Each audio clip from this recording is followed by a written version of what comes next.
How's it going, everyone? I am Dylan. This is All You Can Board, and today I'm taking a look at the brand new game coming out to Kickstarter right away, Point City, and comparing it to the classic Point Salad. Now, obviously, these games have a lot in common, but there are some differences. And with any game that's coming to crowdfunding, there's always the question, should I back it? Is this game for me? But especially in this case, because this is so closely related to Point Salad, you might be wondering, hey, I loved Point Salad. Am I going to like Point City? What's different? What's changed? What's the same? Or maybe Point Salad didn't land for me. Should I revisit this series now with Point City? Will I like it if I didn't like Point Salad? There's a lot of questions you might be thinking when it comes to backing this game, and I thought this video would be really useful kind of comparing these two games and answering a lot of those questions. Now, right off the bat, these games are both designed by Robert, Sean, and Molly over at Flat Out Games. They both have artwork from Dylann Mangini, and there's a lot of other similarities that we'll get into, and like I mentioned, a lot of differences. So what I'm going to do is I'm going to start by going over the things that are similar with these two games, the things that, are shared DNA between them,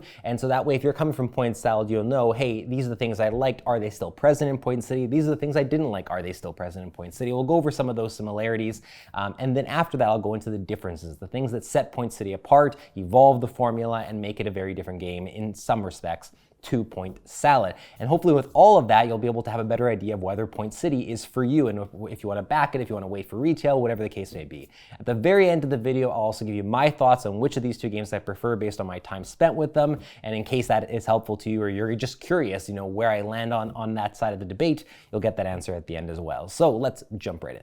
Okay, so the first similarity that I want to get into that I think is really important to touch on is that this is still very much an accessible, quick, plain, small box card game. Now that's probably obvious given the size of the box and the similarities in the way that they look, but in case you're wondering, sometimes when it comes to sequels, follow-ups to board games, there's this, idea that we have to kind of up the ante, so to speak. We're going to add some more rules, we're going to add some more complexity, we're going to add something, and for sure, this game is adding stuff, but it's been done in a way where nothing is being made more complex. So if you're coming from Point Salad, and one of the things you loved about it was that it was easy to teach. You could bring it out in almost any situation. You could play with people who don't play board games or card games very often.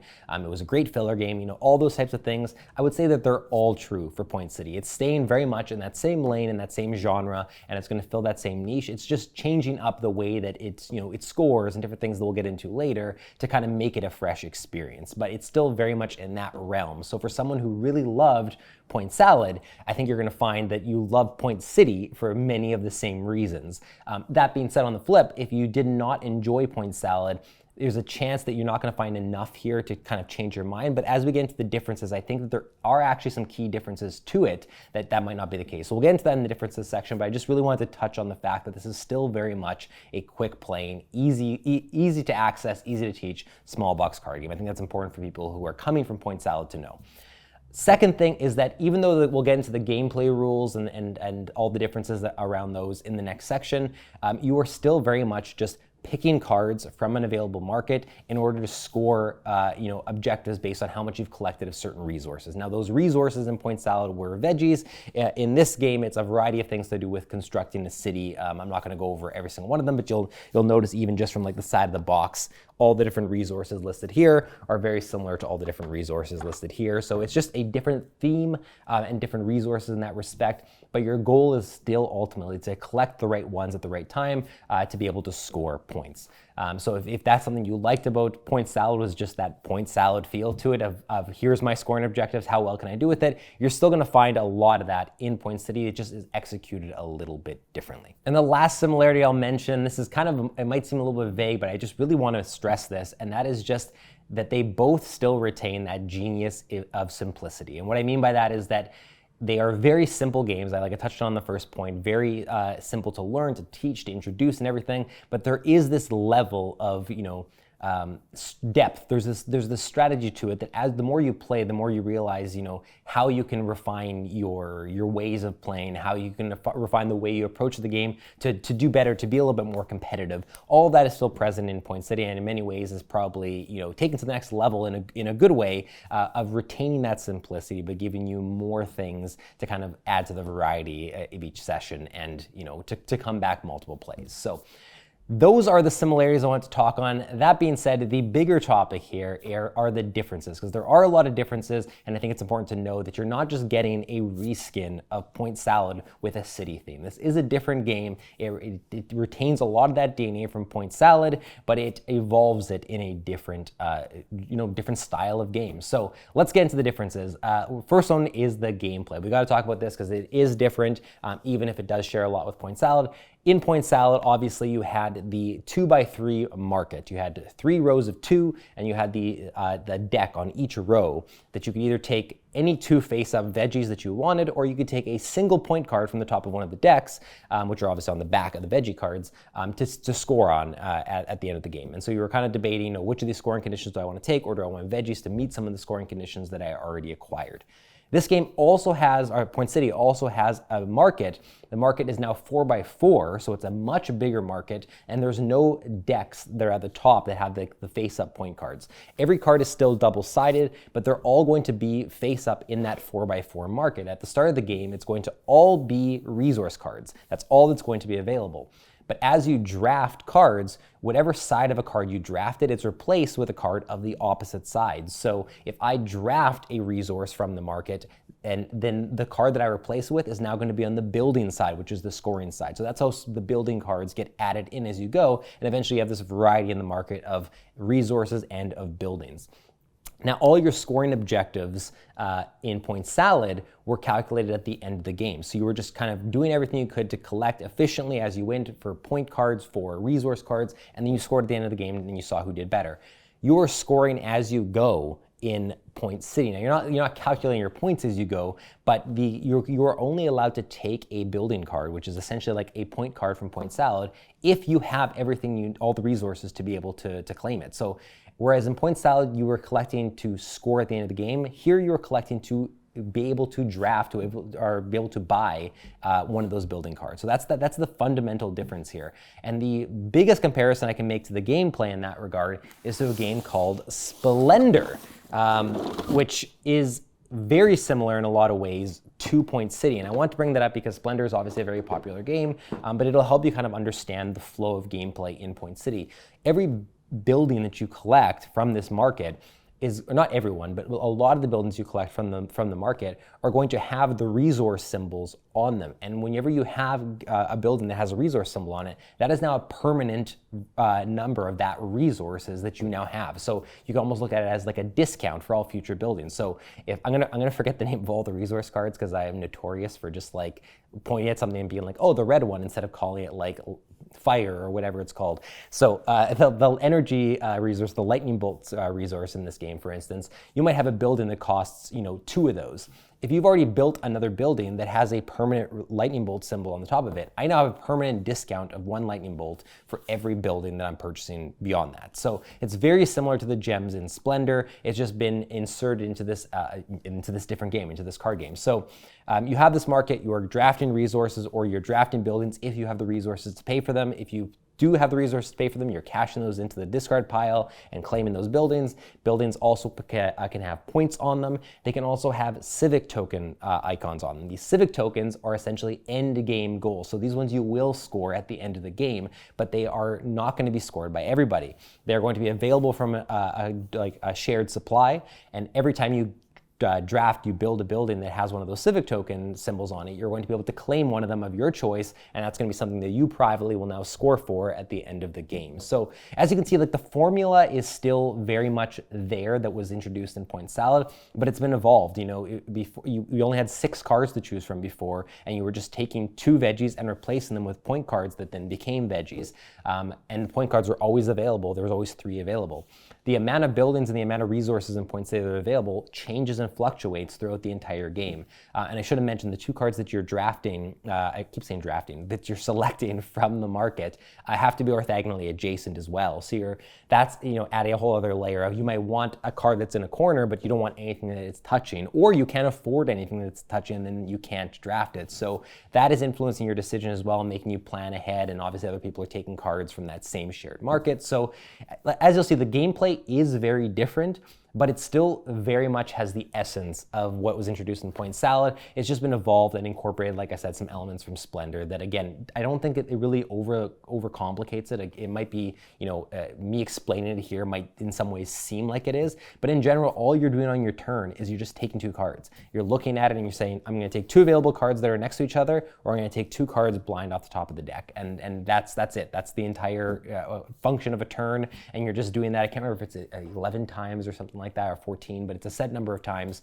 and then you're just calculating whoever has the most points at the end of the game. So still very much a simple playing card game, just as a different way of presenting the cards to you and differentiating which ones are available at which point.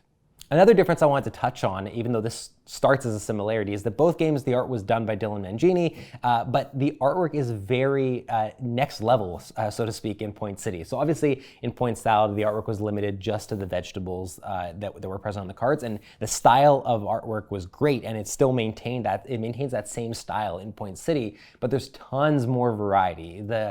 Every building has its own little design to it, or different color scheme or whatever, and there's tons of cards in the game. So I found myself often just sort of like admiring the cards I was getting when it wasn't my turn, or the ones that were available, because I think the artwork is really, really great, and it fits the same style. You look at both these games and you can tell, even if the name wasn't there, the common name that they share, you can just tell by the artwork that they're from the same line. But yeah, it's a clear evolution in Point City, and I can just tell Dylann was having a lot of fun designing the artwork in Point City. It shows, it's really colorful, it's vibrant, and it's unique, and I love it. So I just wanted to touch on that. If you're a fan of the style of Point Salad, yes, that's a similarity that the style's maintained, but get ready to be impressed by how much it's been evolved on as well. Another key difference is the variety. I would say that there is a lot more variety to Point City. Obviously, Point Salad had a lot of variety in the sense that every game you could be going for different scoring conditions, or having different success levels with the scoring conditions you're going for, and what vegetables are available. That's all still present in Point City, with a larger market that is going to be more varied than Point Salad's was, and present more opportunities.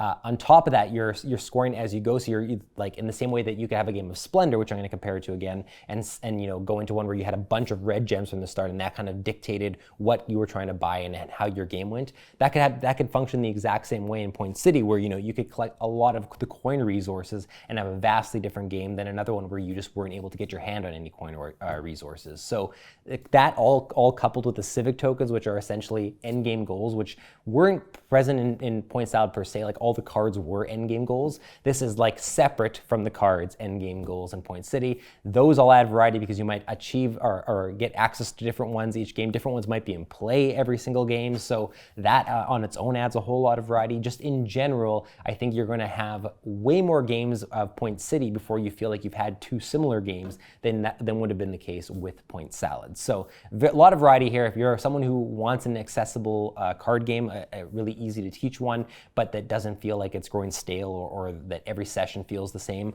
I think Point City is going to be a great one for you, because I think you'll find that there's just a lot changing from each session of the game that you get to the table. Okay, so which of these 2 games do I prefer? If I could only have one, which one would it be? Before I reveal that, I just want to do one last comparison here. So a really popular game that came out in the last couple of years was the Crew, The Quest for Planet 9. And then we had the follow-up, which is the Crew Mission Deep Sea. And we had done a comparison for those games as well. And the overall consensus that we had, and that we've been shared with a lot of content creators, a lot of people that have played both games, is that Mission Deep Sea, in many ways just replaces the Quest for Planet 9. Yes, there are different missions, so that you still have that purpose to play, one to experience the missions that aren't present in the other, but in general, it's the exact same game, exact same formula, just improved on, just better missions, better interaction with the players at the table. Like, it was just a better version of the game, so it came down to, like, I remember saying, I don't think I'll own both. I just want to have Mission Deep Sea. It's the better version. I bring that up because this is not the same situation. What's interesting here is that even though they have a lot of shared DNA, and Point City is a clear evolution on Point Salad, they are different enough that I could see multiple situations where you'd want to play one over the other, or have a group that gravitates to one more so than the other. Not just because of the theme, the salad veggies theme and the city theme, but also just in the style and the way that it plays. They're similar enough that you can have that a lot of rules and know-how carry over from Salad to City, but it's not like City necessarily needs to replace Salad. So I only bring that up because if you're someone who has Point Salad and you're thinking, well, I already decided to go in on Point Salad. I don't know that I need the City theme version. It is a different playing game, and there will likely be a spot in your collection for both, especially if you loved Point Salad. And they're affordable games, so it's not like you're saying I have to buy two $70 games, so I only need to choose one. These are really affordable card games, and it'll be easy to get them in your collection if you want both. So all that being said, the lead in here, I actually much prefer Point City, and this is coming from someone who already thought Point Salad was a great game. Point City is just such a great evolution on it, and it just so happens that I'm someone who loves Splendor and Project L in games with that sort of building up your engine to be able to afford things more easily.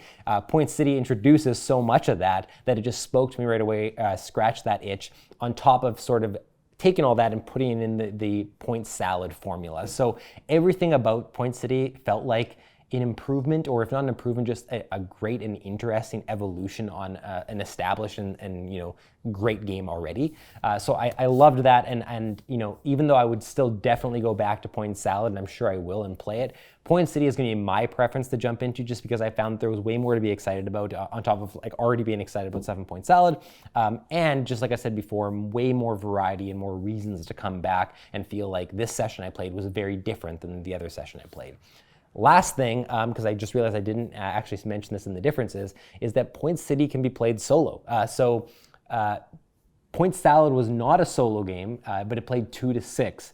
Point City is a solo game, but it plays 1 to 4. So that is a key difference here to mention. I probably should have remembered to mention this earlier, is that if you are someone who wants to play solo, you only really have one option, that is Point City.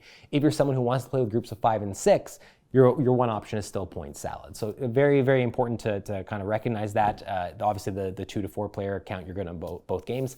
I will actually say that the solo mode in Point City is pretty good. I kind of go into games skeptical with solo mode, just because I often find some games they're great.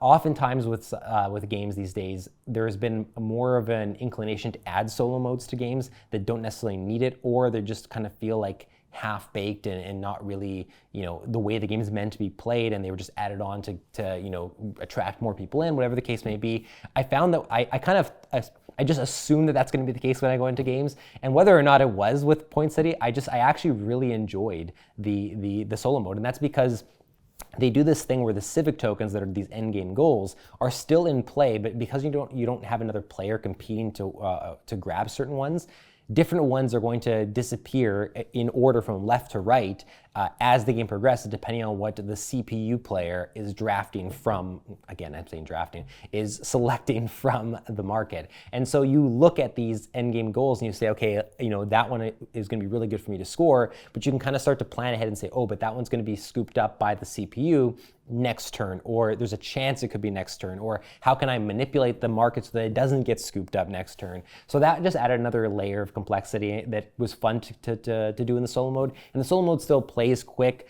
If anything, I played it a couple times and I found that I won both, and I didn't really feel like I was close to losing. So it might be a case of it being maybe a little too easy, but that also just could have been my experience and getting lucky with the solo mode. But regardless, having that option, having it function well, it is a key difference with Point City to Point Salad. You will be able to play this version solo if that's something you felt was missing from Point Salad. So all that being said, what is really exciting about this is that, to me, this is a great example of a sequel, a follow-up done right. Another great example, would be the Azul lines. The Azul lines take shared DNA from across those games, but they give you a new game with that DNA, and there's aspects that remain the same. Azul has the tile drafting that remains the same for the most part, maybe slight changes like in Queen's Garden, but in general, you can kind of feel at home with those mechanics, and yet you're getting a new coat of paint, a new gameplay style, a new strategy to uncover.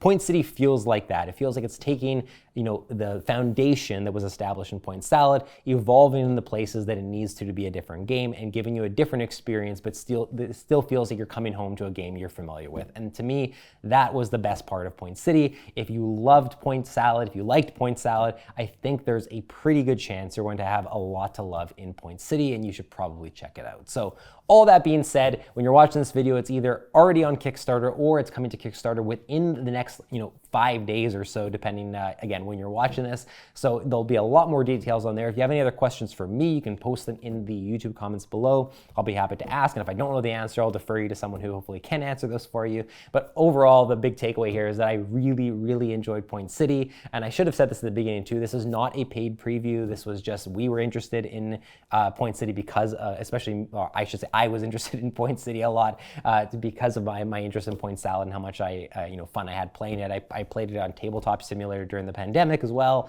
and it was just such an easy, accessible game. So I was really interested in Point City. This is not paid. This is just my opinion. But again, take it with a grain of salt because everyone's opinions are different. So that's all I got for you. If you like I said, if you have any other questions, let me know in the comments below. Otherwise, we have a Discord channel that you can join if you want to be a part of our community, get a little bit, better access to us, where you can talk to us on there, or just talk with any of the great people that are in our community. We also have Patreon if you want to, if you're looking for ways to support us, and you get some extra perks on there as well. Otherwise, thank you so much for watching, and we will see you next time.